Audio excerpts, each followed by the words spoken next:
Hey everyone, how's it going? So what am I working on now? I'm working on that Jeep that I made the short on, where I said, can you spot the problem? So a few people had asked, how come it doesn't have wheel studs? Well, this setup on this particular Jeep has wheel bolts. I'm not a fan of wheel bolts, never have been. I'd rather have wheel studs, but that's neither here nor there. So anyway, I'm going to show you what went wrong. What went wrong is it started grinding the inside pad, and the inside pad eventually got spit out of the caliper bracket, or caliper bridge, whatever you want to call it. But anyway, I did the driver's side already, and I actually had a problem because this thing has set screws that holds the rotor in place. Let me show you. Now see, it's supposed to have a set screw that holds it right there. This is actually the set screw. Turn that on. This is actually the set screw. I could not get them out for nothing. Okay, I don't know if somebody had this thing apart at some point and then tightened them down with an impact. I have the slightest idea. But these things were so tight I couldn't get them out. They stripped the inside out, so I wound up having to use an air chisel to get them out.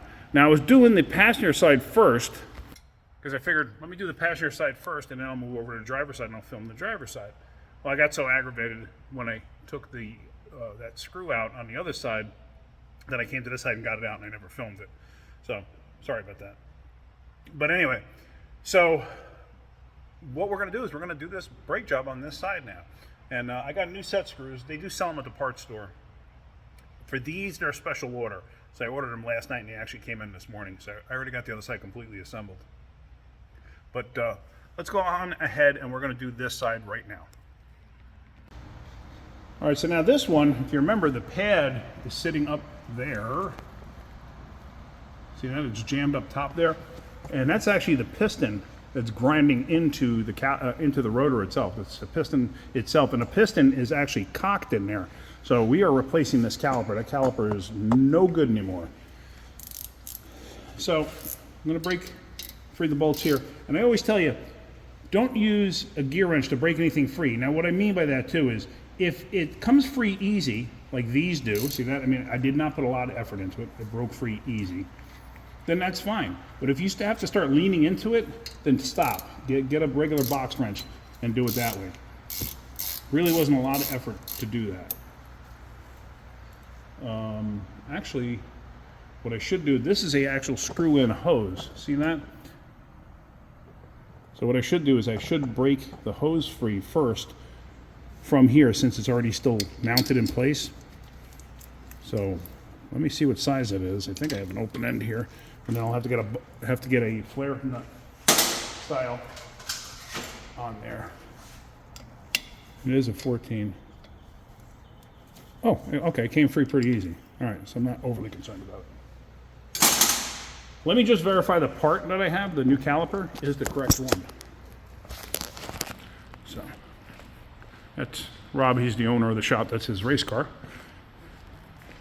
He does road racing. So, yep, everything looks correct. Correct side. Nothing worse than finding out you have the wrong side caliper or something like that. And that's why I always tell people, especially when I have a young guy coming into the shop, I tell them, make sure you put the old caliper in the correct box. Especially, let's say you got a pair of calipers. I worked with a guy one time, and he would mix up. He didn't care. He would throw the boxes in a pile, and then he'd take the calipers and just throw them in the boxes. Oh, I don't care. They're just getting a return. You know what? You're going to care when you get, or you do care when you get parts in, and they're the wrong parts because they're boxed wrong. You get a left side and a right side box. The reason it happens is because of you, is what I used to tell him. So he didn't like that too much, but whatever. He was arrogant, that kid. I tried to help him. He was the type of person you really couldn't help. So, all right, let's go on to this. All right, so take your bolts out.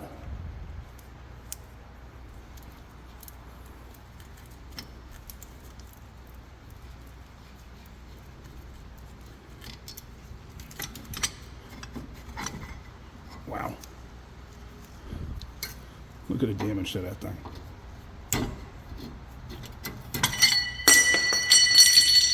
Yeah, it just fell out. But look at the damage to that piston. That's bad. So, and as you can see, it's cocked in the bore. I'm gonna get this thing over to the bench and see if it falls out, because it might, I don't know. We'll see. But for right now, I'm just gonna hang it up to the side. And this uses some large inverted Torx E-sockets, whatever they call these things. So we're gonna take those out. I'm not too worried about, you know, as a core, they can get a set of brake pads back. That's fine, I don't care about that. But let me get my gun here.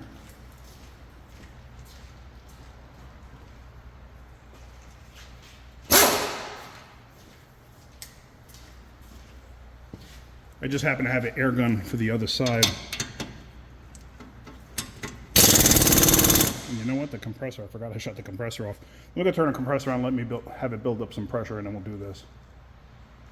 All right, so now let's see if this comes off.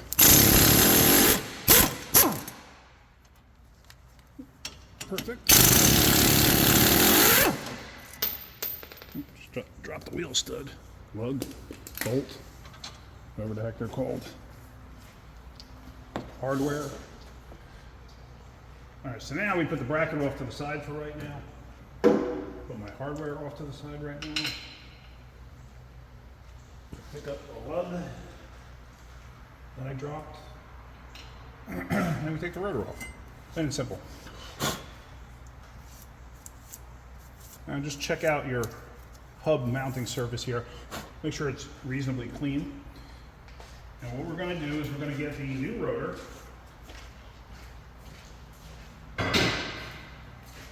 We're going to put it in place. Now, I've told you guys in the past too, whenever you install a new rotor, make sure you wipe it down, wipe it clean, because they come with shipping oil on them. You don't want to get that shipping oil into the brake pads. Okay, so here's the new rotor.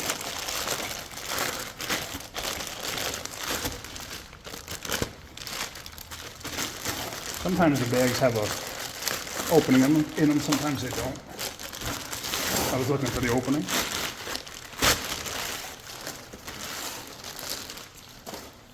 Set that off to the side. I don't know if you can see it.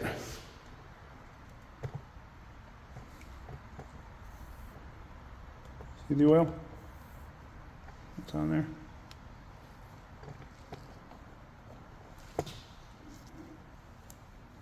Yeah, you can see it there. So you want to wipe all that stuff off of it. It's like old sewing machine oil or something like that. Something along that consistency. So, clean rag, brake clean.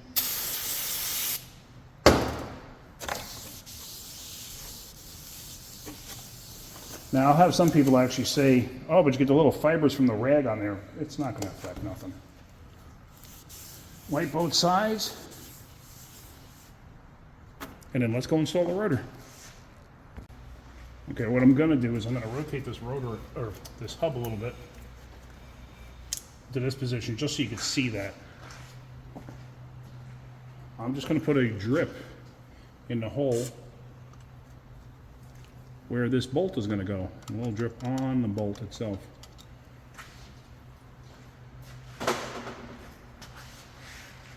We take our rotor and we stick it in place.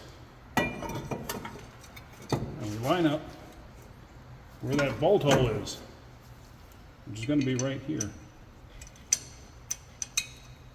Nope, it's not going to be right there. It's going to be right there. I was actually putting it through the stud hole or bolt hole, lug nut bolt hole. All right, let me catch that.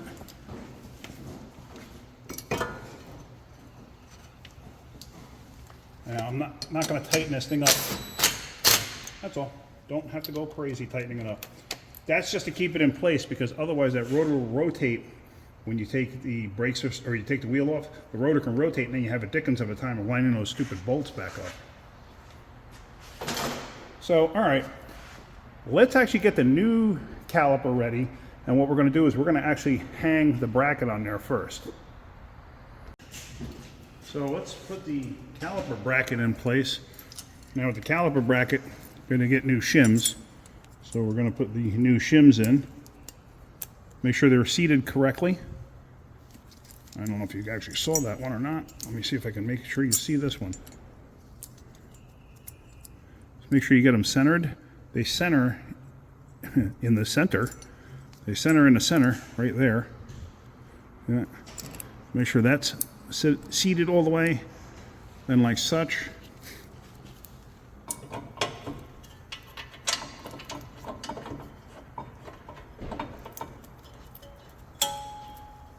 Then catch your caliper bracket bolts like such.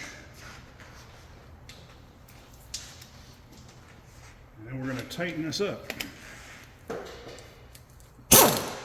like such.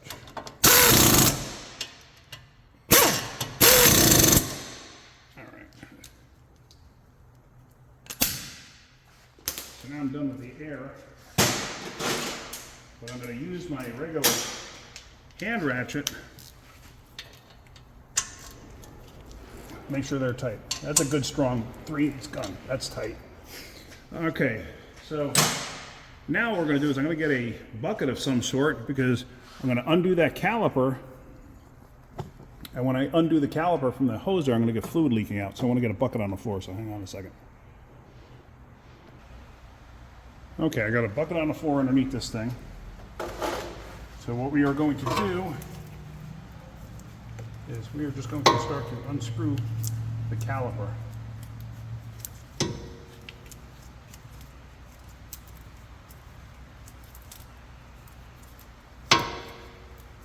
Usually screwing this back in kind of sucks a little bit.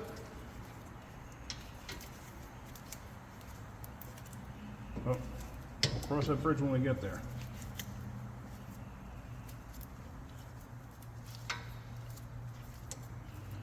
All right.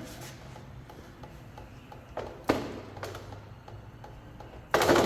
right, you can hear the brake fluid hitting the bucket underneath. So now this does not take any type of a sealing washer or anything like that. It's basically the end of this thing goes into a tapered base in there. I hope you can see that. But it goes into like a tapered base in there, and that's what creates the seal.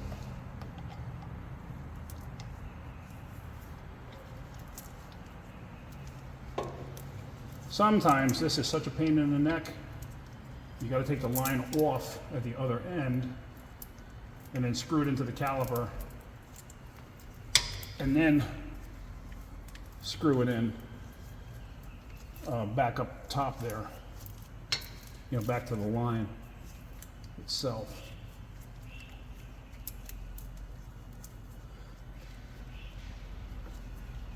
All right, so now what I'm going to do just temporarily is I'm going to lay this in place. I'm going to catch the two bolts so I can tighten that up. Where did I put the two bolts? That's a good question.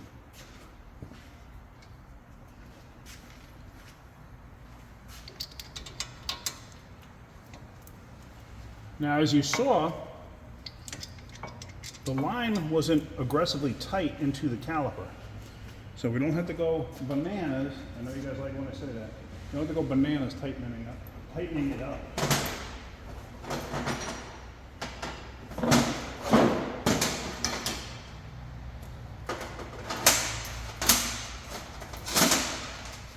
Couldn't find my tools there. So right there, you see the line. You know what? There we go. Now, sometimes you can't help the line getting like a little wonky in its position. But yeah, so okay, now that that's tight, let's go get a set of pads. We'll put a set of pads on this. All right, so we got our pads ready. Take these bolts back out. Like I said, they were just in there to hold everything in place while I tightened it. And the reason I did that too and didn't put the pads in was in case that thing tightened up so much that I actually had to flip the caliper back around. Because that's possible, that can happen. Like you don't realize how much that thing is actually going to turn when you screw it in there. So, there we got the pads in place, caliper in place.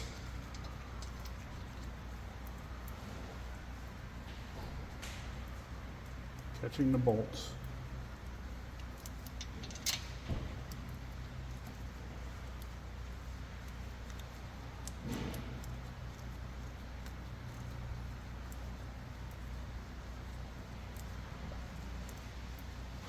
All right, now we're going to tighten the bolts.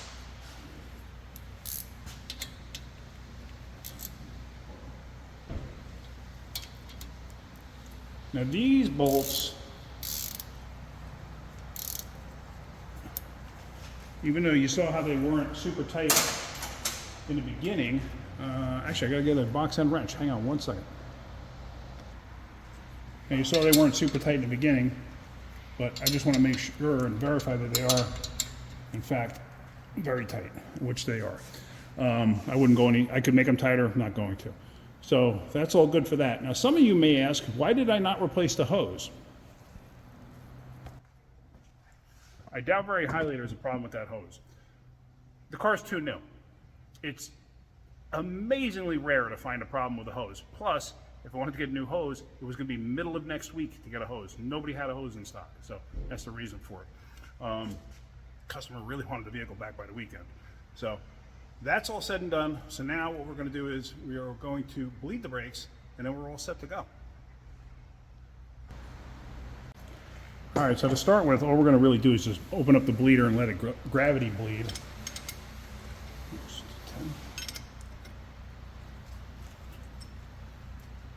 So we'll just let that sit like that for right now. And then once it starts coming out, then we'll close the bleeder and I'll have Rob hop inside, and then he can pump up the brakes. All right, well, I've let it sit here for a while and it's not coming out yet. So Rob's gonna hop in it and then we're gonna bleed this. All right, so let's close this bleeder up.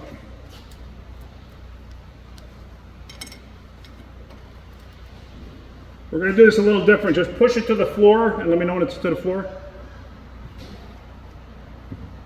Okay. Okay, hold it. Okay, let go. Okay. Push it to the floor. Okay, just hold it when you get it down.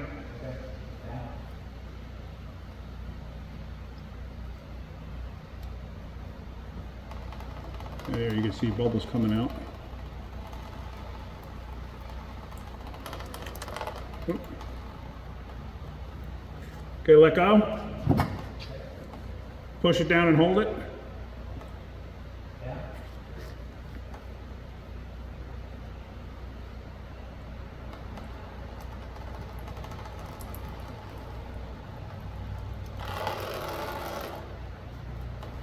Okay, let go.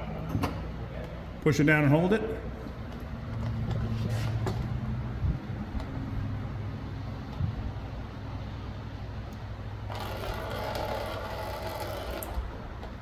All right, now pump it up like 3 times.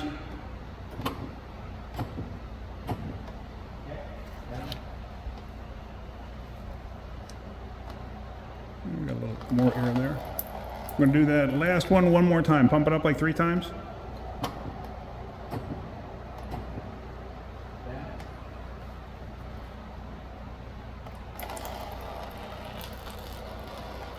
All right, it's a good clean shot that time, so we're going to leave it at that. All right, so brakes are bled. Now we can put the wheels on and we can be done with this.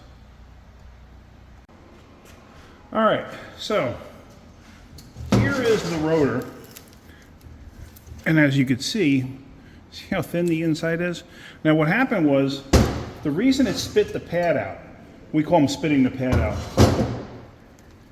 The pad rides inside the caliper bracket, of course, like this one.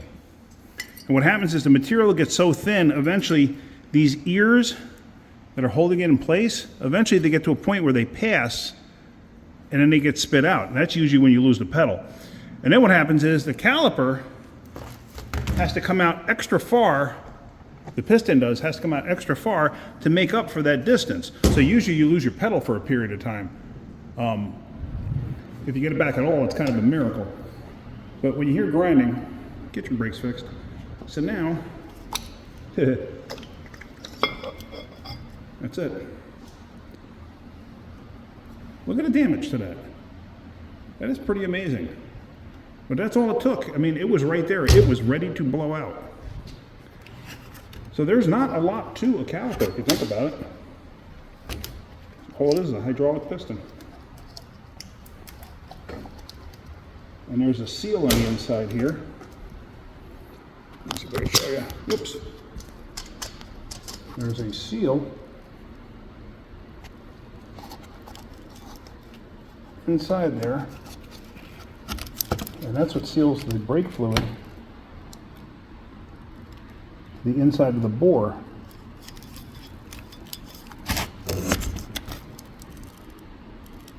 See it? Right there. I remember growing up, going into repair shops and even part stores, they would have caliper pistons sitting on the counter, and these would be ashtrays. Man, am I dating myself now. So, but yeah, so you hear grinding, get your brakes checked. You hear squealing, get your brakes checked. You never know. All right, let's go for a road test. Okay, so the road test went good. I mean, everything felt fine. No issues. I tried, easy braking, hard braking. Pay attention if it's pulling one way or the other. It didn't. The front pads on the left side were worn down just to about grinding. So with the right side, once you start grinding, it doesn't take long, because now you have a rough surface. You don't have a smooth surface. You have a rough surface. It's like just basically like a cheese grater, grating away at what's left of the pad, and it grates away at the rotor and everything else. So it kind of makes sense. So anyway, that's pretty much it. Basically, when I was hitting the brakes and let go of the brakes and stuff like that, I was checking for pulls and whatnot, because that would also indicate, hey, do I actually have a problem with the brake hose? And like I said, I really don't think I do, because everything felt good coming apart and going together. So anyway, that's pretty much it. Like I said, road test went fine. So, all right, hopefully you're getting something out of my videos. If you are, hit that like button. If you could, please subscribe. All right, guys, have a great day. Keep wrenching.